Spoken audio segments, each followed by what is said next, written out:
Well, kia ora and welcome to Co-op Leader Conversations. I'm Saya Warlick, CEO of Cooperative Business New Zealand. In this conversation, we're exploring how cooperatives and mutuals tell their story, not just in theory, but in ways that resonate with members, stakeholders, and the wider market. Today's conversation is about building that story from the ground up and how it becomes a driver of growth, connection, and impact.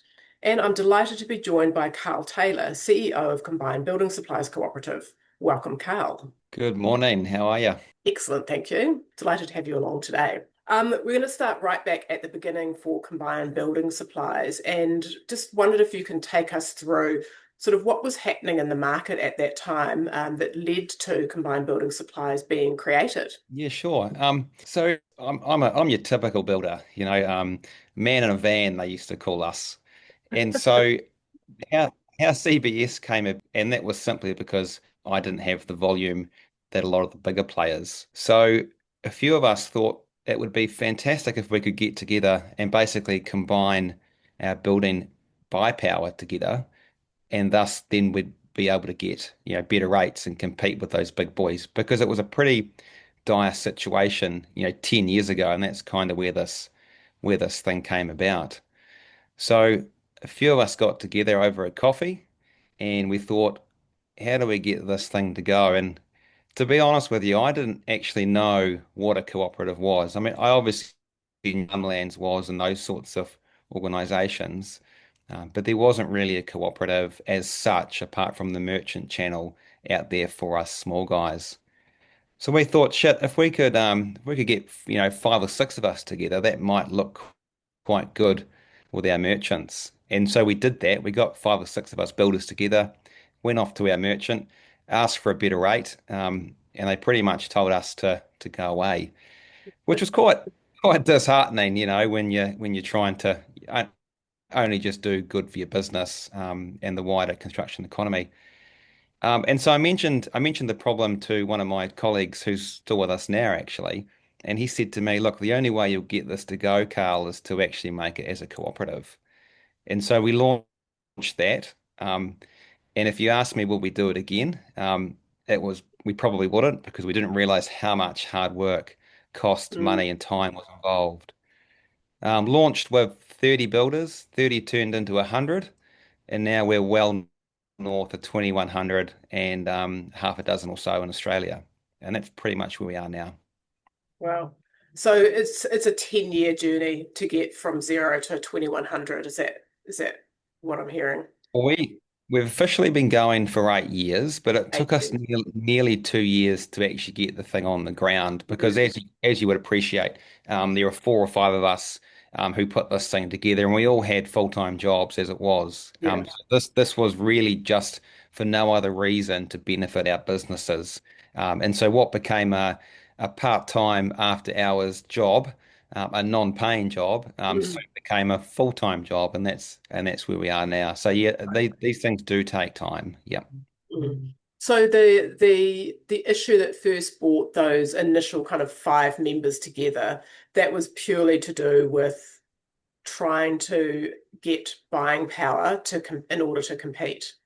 Absolutely. That's all we wanted to do was to combine our building power so that we could actually purchase um, for the same volume as the big guys and thus being able to get the same discounts. And it was all based around that. How can we get cheaper building materials? There was no other reason at all.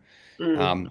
And that's what we're doing now. And Mm. the volumes are absolutely huge. We are one of the largest, if not the largest, purchasers of building materials now in New Zealand collectively Yeah, as a group, which which is I absolutely incredible. And yeah, I'm looking forward to getting into the storytelling that kind of got you to that place. So just thinking, so you talked about the first 2 years was actually really hard. You had a small number of people that were working behind the scenes to make it become real.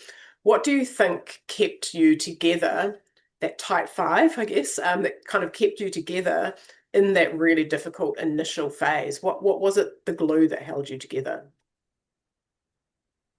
think for me, again, as I said at the start, I'm just your typical builder. So I know how to build houses and build them pretty well, but to put something together legally, and knowing the correct channels was probably my challenge. So I think the answer to that was having the right people doing the right job. So we Mm, obviously had a lawyer who did a lot of the work for us pro bono, and that was creating, the disclosure statements because we are selling shares, so we are governed yeah. under the FMA, of course. So everything had to be well and truly above board. Mm, And of course, we had two other gentlemen there who had come from cooperative backgrounds as well. So they were probably the driving force in actually making it a cooperative. All I was mm, interested in was buying cheap building materials. So yeah. it was probably driven from that, having the right people in the right place to be able to build this thing. And Mm, had we not had that, I don't think we would have had it. And it also you get to a point in a journey where you kind of we had this thing which we called the no go zone. So we sort of had this date in mind and this number in mind that if we got to a point where we figured this thing was going to be too hard or too long, then maybe we should just scrap it and go back to our full-time mm. jobs. Um, but we just kept pushing through, and we passed that date and figured, well, now we're probably on to something. So we should probably carry on. Last 2 years of hard slogging was Yeah. going to be for no use and a waste of time. Yeah. So we sort of move on now to the kind of the evolution and the growth phase. So, you had that really strong sense of purpose that you described when you very first started. And has that sense of purpose changed at all or evolved as you've grown and you've moved from the kind of 5 to 2,100 members? Yeah, absolutely. So, and that's a good question because when we launched, we thought, it'd be great to get half a dozen builders together to help them. But what actually happened is we naturally found a couple of things. Firstly, we were getting other subcontractors, plasterers, plumbers, um, fencing contractors, those sorts of guys actually reach out to us and say, well, hey, can I join too? Because I put Mm, a whole lot of volume together as well. So there was that. But the second thing that happened, and we never set out to actually do this, was the advocacy work. So all of a sudden, because of the volume of membership we had, we actually created a voice. And so because we weren't connected to any other organizations, it enabled us to sort of be quite loud and unbiased and kind of say things how we wanted to say it without any repercussions. So that's become a really good channel for us, particularly when it comes to government legislation reforms. And as you may or may not see, and I think you do, we're pretty vocal when it comes to what we see or what we believe is right or wrong for our industry. Yeah. mm. Yeah, I certainly do see that. I see a number of press releases. I see the direct communication that you have with the minister, which is absolutely fantastic. And yeah, as you say, I think the the consistency of the way that you're, approaching the market, the way that you're talking about the market, the perspective that you bring on what's going on, particularly in the Canterbury area, with building, I definitely see that absolutely would help attract new members as well because they would see this activity going on and kind of feel related, that they're related to it. Mm. Yeah, exactly. Yeah. Yeah. Yeah, you're right. And because probably the biggest thing I've loved about the co-op and of course, there's lots of buy groups in New Zealand. Buy groups aren't new, but a Mm. cooperative buy group is very new. So all of a sudden, you have these small operators, builders, plasterers, whatever you want to call them, whatever they are. All of a sudden, they own something. Mm. So what happens because they feel as if they own a slice of that industry, the bit that they actually get their income from, they tend to support it a hell of a lot more. And that's probably been the biggest thing that we've learned and the biggest thing that we've seen in creating this beast is just the support that you get from it from the members and shareholders. Mm. No, that's really interesting, and that does move us sort of into the phase of sort of the way that you talk about and tell the co-op story. So when you when you're talking with your members, and obviously you're having to have a range of different conversations, probably one-to-one conversations, but also, I guess, digital conversations that are you telling the story kind of outwards. What what are you thinking about when you're telling that cooperative story, no matter whether it's person to person or digital? Our sales pitch is basically if you'd like to own a slice of your industry and you Mm, want cheaper building materials, you need to join us. And that's probably the main thing that we we focus on, is letting that small guy own something that Mm, he hasn't had before. Because the small operators, and it's not just construction, it's actually the whole economy, business economy. The small guys just get left behind mm. simply because they're not big enough, they don't have the volume, and so on. So we just tell that story straight from the site, basically, and it works out quite good. Yeah, yeah, definitely. And so when it comes to, I guess, attracting new members, you've talked about the range of different, like you started off with builders and then you found plasterers were interested and, other trades were interested. What have you learned that actually resonates the most with these new members? Is it the price or is it the feeling of belonging?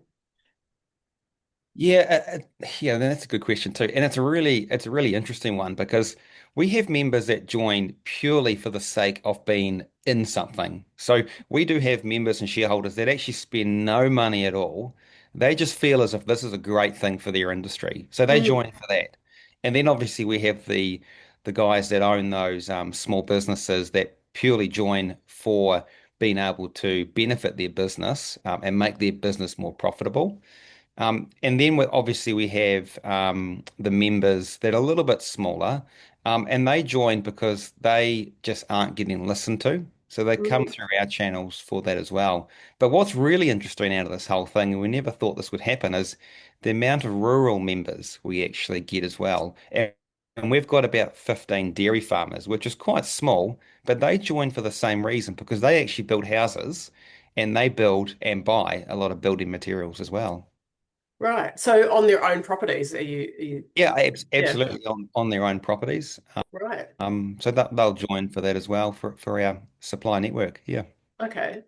Right. So yeah, and you're right. I guess construction of sheds or where you need to house equipment, etc. on a farm. I hadn't really considered that rural aspect. So is that a reasonably Yeah. new pivot for you? Yeah, it's been a market that we have considered at board level. And so we do sort of chase down that rural sector a little bit, but not too much. We Mm, certainly wouldn't say no to a member. What we look at is, if you buy building materials for your building related business, then you can be a shareholder of ours. And rural members or rural industry do buy a lot of building materials, so we certainly take mm. them. Yeah. And so thinking about the way that you tell your story to these different segments, do you tell the same story across all, or do you sort of split your members into Yes, we're segments and tell a different story?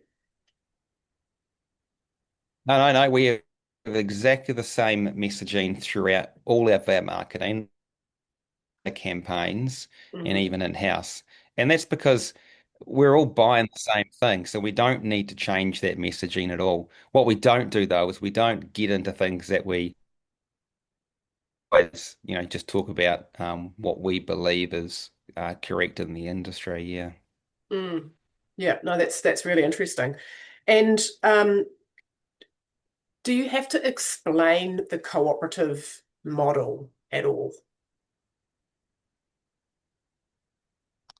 Yeah, we do and we don't. Like, we've got members that completely understand the cooperative model, and obviously there's merchants out there that are in cooperative, so they do understand what that is. We have had to shift a little bit of our marketing ever so slightly just around our messaging because I don't think everyone does understand what a cooperative is. So what we actually do is sometimes we'll refer them to a shareholder, but more so we're actually just referring to our shareholders as members because there is a little bit of confusion Yeah. out of the marketplace as to what that actually looks like.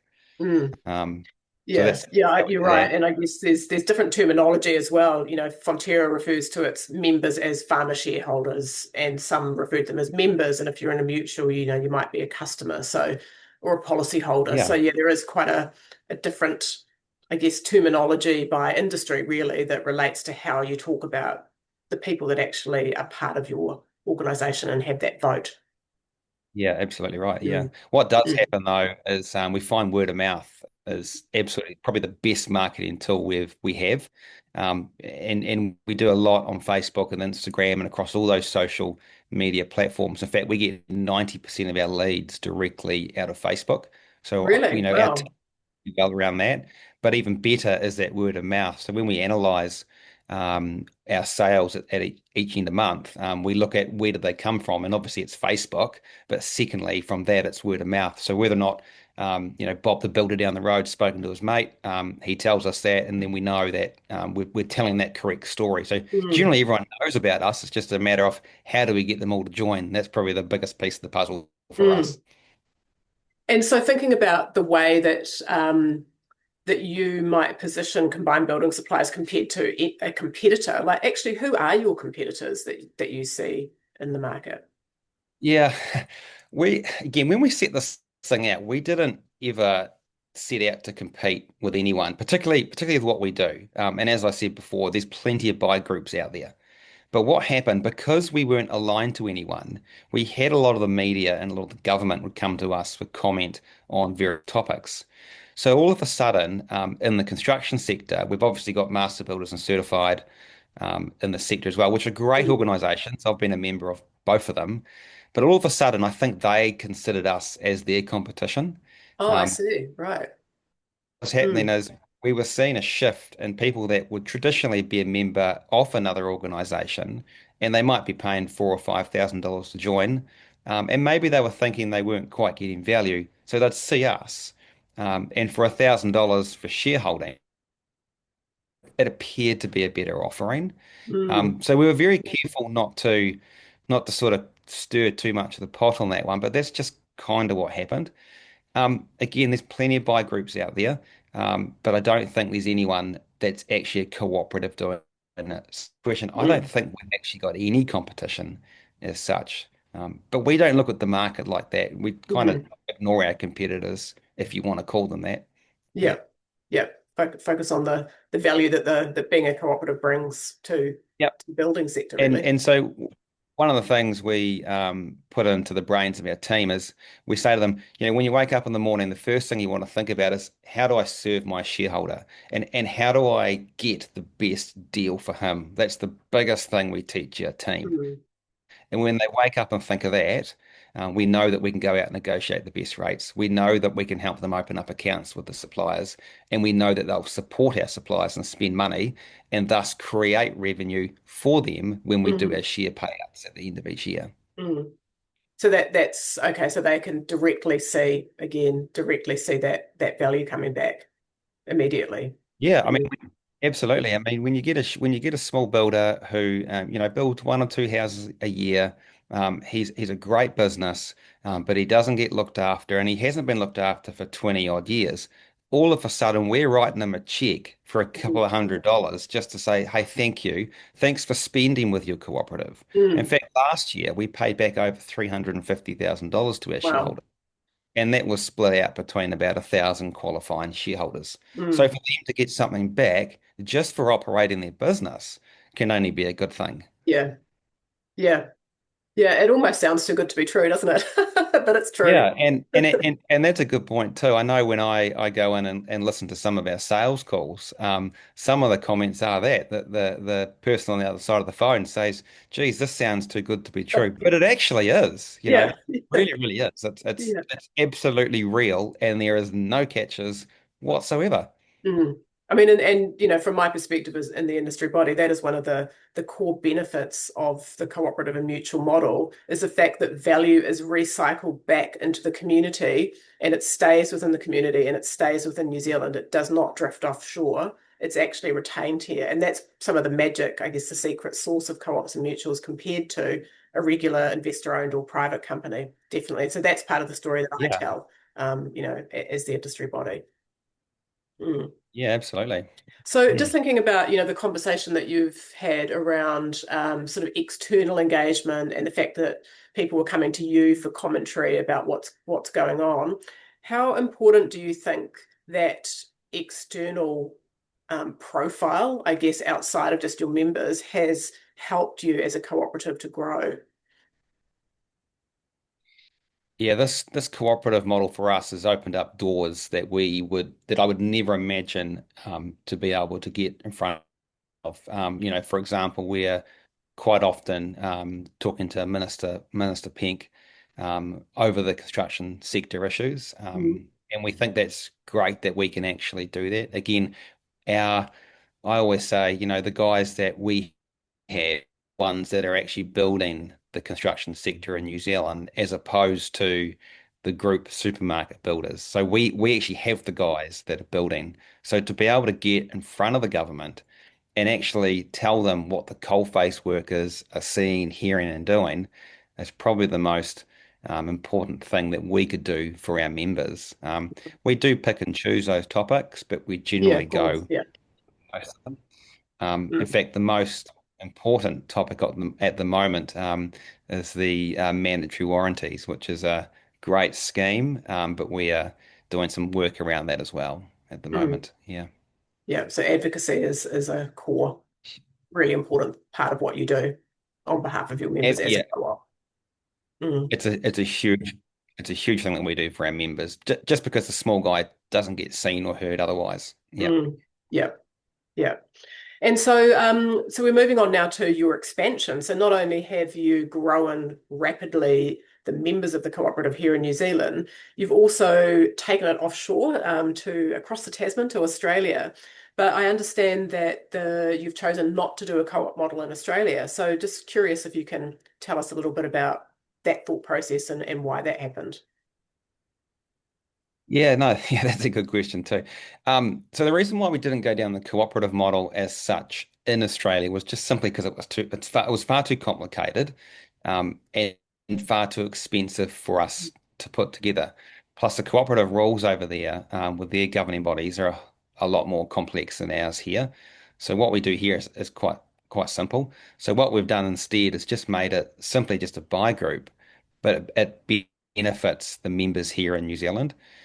So although we've just launched there, again, that was almost 2 years in the making as well. And I would have Oh, loved to go down the cooperative route, but to put that into perspective, I'd need different disclosure documents almost for every single state in Australia. So I we've see. just decided just to concentrate on that southeast Queensland. It's nice and easy there. It's cheap to get to because the flights are easy, and quite frankly, the beaches are better there as well. So it's a bit more attractive. It's a bit more attractive to go there. And probably the Mm. other thing where we've decided to launch in Brisbane is that there's a huge amount of Kiwis living in there that know about us. Yeah, So that's really I easy see. for us to Right. market. Yeah. Every second Mm. builder over there is a Kiwi. So it's really easy to tell the story as well. Yeah. So you said that the Australian part of combined builder supplies benefits the New Zealand part. So what do you mean when you say that? Just for advantage of scale. So I if we see. talked about our biggest merchant being Bunnings, we spend excess 35 million a year just with them alone. Mm. When we start spending quite a lot more in Australia, that gives us more negotiation power Mm. for our New Zealand shareholders. Yeah. And of course, rebate that gets in benefits the New Zealand shareholder. So that's how Mm. that works. Yeah. Okay. Okay. So even though the story of the entity itself, the cooperative story resides within New Zealand and the buying group story resides in Australia. Yeah, Yeah. yeah. Our, Yeah. our members in Australia get the same benefit as they do as a member in New Zealand. Other than that, they don't qualify for a rebate, and that's something we just can't do that. Yeah. But Yeah. they do benefit by the volume Hmm. that we purchase here in New Zealand, and of course, the New Zealand shareholders benefit because we are spending more with our merchants, and that gives us a whole lot more power when it comes to negotiating at the table every couple of years when our contracts are up for renewal for supply. Yeah. Yeah. Yeah. And Amazing. the small businesses in Australia, or the small tradies in Australia, have exactly the same problem as we do here in New Zealand. And simply they just can't compete because they're not big enough. There's Mm. problems. Yep. Yeah. Yeah. So for other co-ops in the room or other co-ops listening, what have you learned about building and communicating a cooperative story that others could apply? I think probably the biggest thing I've learned for other members is these things take time. A cooperative generally, I mean, I always say this, cooperatives last forever. And I always use the story of SBS Bank. I mean, they're what, 150 years old? So I always say to people, look, if you're creating a cooperative, you are doing this for life. Theoretically, this thing should be here for 100, 150, 200 years. There's no reason why it won't last. So there's that benefit as well in terms of creating a cooperative. Having the right people in the right place and having the right vision, particularly from the board, it's really important that your board members have the same vision as what you do, so you can actually create what it is that you're trying to create in the industry to Mm, serve your members or shareholders or whatever they might be. mm, Yeah. yeah. And again, as an industry body, that is one of the key benefits that we talk about as well for cooperatives and mutuals is the perspective of the organisation is intergenerational by default. So Yeah. that means that your thought processes around sustainability or succession planning or engagement with your community, those those thought processes are actually baked into the way that the organization operates and the way that the organization's built. So yeah, totally agree with that. Yeah, no, I mean, cooperatives aren't designed to recreate or reinvent the wheel. They're not there Mm, for that. They're just there to help everyone collect get whatever it is you're doing, whether it be business, whether it be a community cooperative. Cooperatives aren't just in business, as we know, they're mm, across everything. So mm. it really help keep things together for a lot longer and keep Yeah, them going forever, as far as I'm concerned.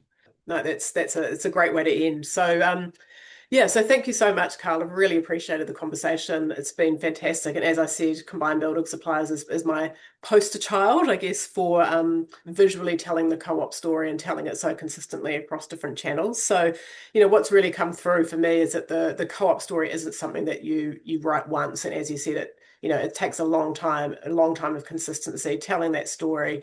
And actually bringing it into practice through advocacy, as you've mentioned, is a really important element for it. So, for many people that are listening or those that are watching, the takeaway could be this: that when the cooperative model is really clearly understood and consistently demonstrated, it's a powerful driver of both growth and member loyalty. So, thanks once again, Carl. Really appreciate your time. No problems. Thank you for the opportunity.